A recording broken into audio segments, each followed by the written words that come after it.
if I lay down and I play dead and I stay dead, maybe you'll get sick of being the monster out of my head. सास का घूंघट।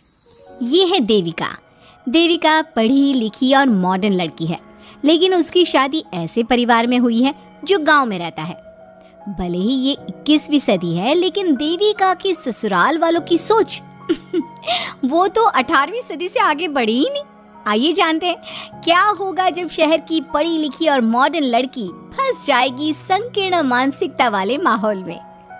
सागर, ये तुम्हारे गांव में सबने इतने लंबे लंबे घूंघट क्यों कर रखे हैं?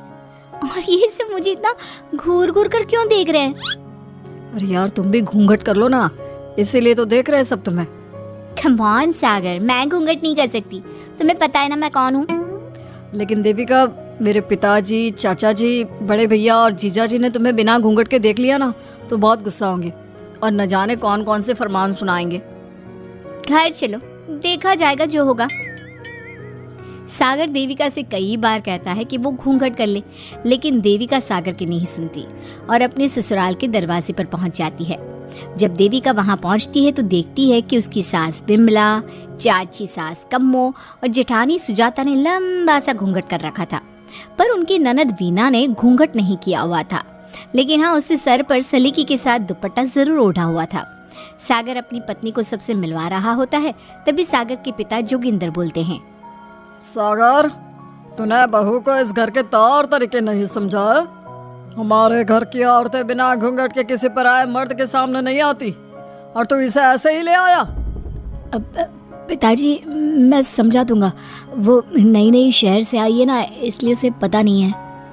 सागर की बात सुनकर उसके चाचा जी महेंद्र बोलते हैं, ये बात तो तुझे गांव में कदम रखते ही अपनी बीवी को समझानी चाहिए थी। हमारा गांव में बहुत नाम है। तेरी बीवी ऐसे गांव भर में घूमेगी तो क्या इज्जत रह जाएगी हमारी। ये बोलकर जोगिंदर और महेंद्र वहाँ से चले जाते हैं। शाम को घर की सारी औरतें खाने की तैयारी करती है। खाना तैयार हो जाता है, लेकिन घर की कोई भी औरत खाना नहीं खाती। बहुत रात हो जाती है, तब देविका कहती है, सासू माँ, खाना बने हुए तो देर हो गई, रात भी बहुत हो गई है, हम लोग खाना क्यों नहीं खा रहे हैं? अरे बहू, ये क्या बोल रही हो? हमारे यहाँ घर की औरतें तब तक खाना नहीं खाती जब तक घर के मर्द खाना ना खा ले। लेकिन इतनी देर हो गई, आप सबको भूख नहीं लग रही क्या? तभी देविका की जेठानी सुजाता कहती है, लग तो रही है, लेकिन यहाँ की यही रीत है, ये निभानी तो पड़ेगी ना। भाभी जी, ये रीत नहीं है, औरतों को प्रताड़ित करने का एक तरीका है। अगर इस घर के आदमी पूरी रात नहीं आए तो पूरी रात खाना नहीं खाओगी क्या? देविका ये बोलकर सीधा सागर के पास जाती है। सागर उसे समझाता है, देविका, यहाँ ऐसा ही होता है, तुम थोड़ा सब्र कर लो, पिताजी और चाचा जी आते ही होंगे, फिर हम सब खाना खाएंगे। सागर देविका को समझा ही रहा था, तभी देविका की ननद वीना आकर कहती है, सागर, खाना खाने आ जाओ, पिताजी और चाचा जी आ गए हैं। चलो देविका, तुम्हारा इंतजार खत्म हुआ। सागर खाने के लिए बैठ जाता है। जब सब खाना खाने बैठते हैं तो देविका भी बैठ जाती है। सागर धीरे से उसे कहता है, अरे देविका, ये क्या कर रही हो? तुम इस तरह हमारे साथ खाना नहीं खा सकती। अगर क्यों सागर, मुझे भूख लगी है, सब लोग खा रहे हैं तो मैं क्यों नहीं खा सकती? ये हमारे घर का नियम है, पहले घर के आदमी खाते हैं और बाद में औरतें। लेकिन सागर, हमारे घर में तो ऐसा कोई नियम नहीं है। देविका और सागर में बहस छिड़ जाती है।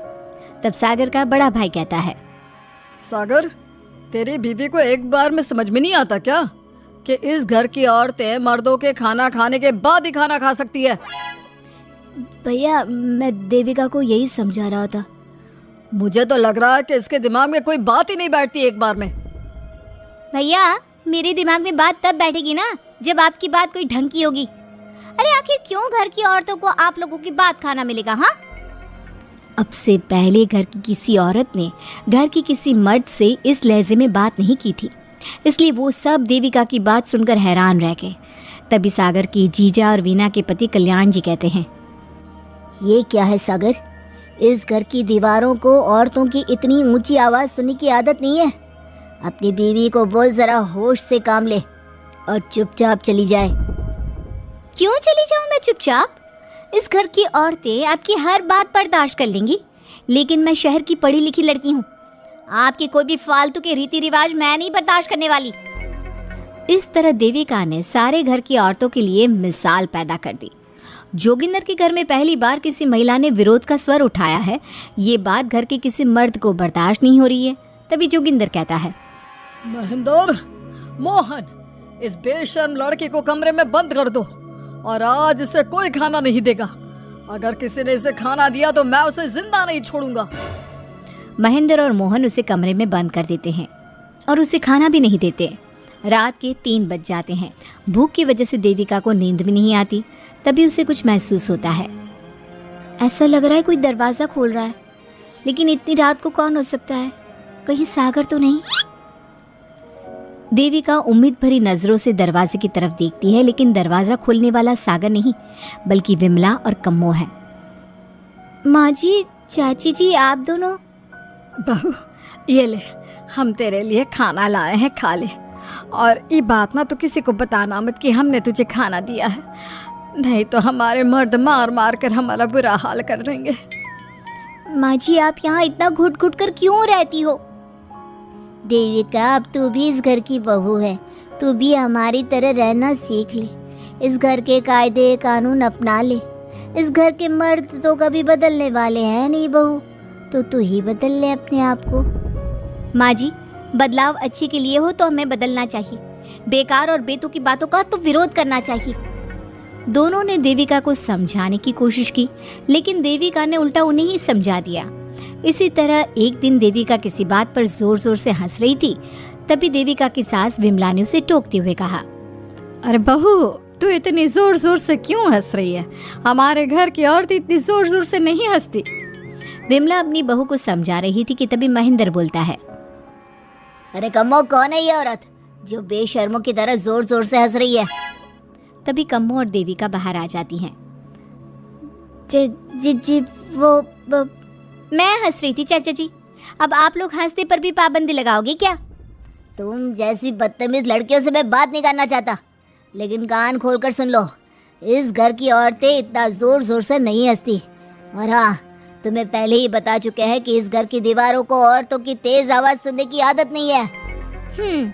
इस घर की दीवारों को आदमियों की ऊंची आवाज सुनने की आदत है, लेकिन औरतों की नहीं। चाचा जी, आपके घर की दीवारें तो बहुत दोगली है। हर पाबंदी औरतों के लिए क्यों चाचा जी? औरतें ये नहीं कर सकती, औरतें वो नहीं कर सकती। औरतें सांस ले सकती है या उस पर भी पाबंदी है? चुप हो जाना बहू, मत बोल और घूंघट कर ले। ये तेरे चाचा ससुर है, थोड़ा तो लिहाज कर। कम्मो के समझाने पर भी देविका चुप नहीं होती। वो महेंद्र से ऐसे ऐसे सवाल पूछती है जिनका जवाब उसके पास होता ही नहीं। महेंद्र गुस्से से सागर को आवाज़ देता है। महेंद्र की आवाज़ सुनकर घर के सभी आदमी बाहर आ जाते हैं। जी चाचा जी, आपने बुलाया? अपनी मुंह जोर बीवी को यहाँ से ले जाने तो कुछ अनर्थ हो जाएगा। क्या हुआ चाचा जी? तेरी बीवी जिस तरह से मुझसे बात कर रही है, छोटे बड़े की तमीज नहीं है इसे। कम से कम 7 दिन तक ये कमरे से बाहर नहीं निकलनी चाहिए। अगर इसे मैंने कमरे से बाहर देख लिया तो किसी की खैर नहीं, समझे? पर मैंने कुछ गलत नहीं बोला। सागर, जो सच है मैंने वही कहा है। देविका, चलो मेरे साथ। लेकिन सागर, मेरी बात तो सुनो। सागर देविका को वहां से ले जाता है। इसी तरह से कई दिन बीत गए।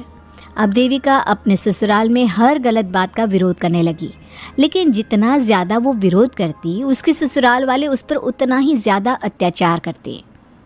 अब देखना यह है कि देविका अपने ससुराल वालों के अत्याचार को यूं ही सहती रहेगी।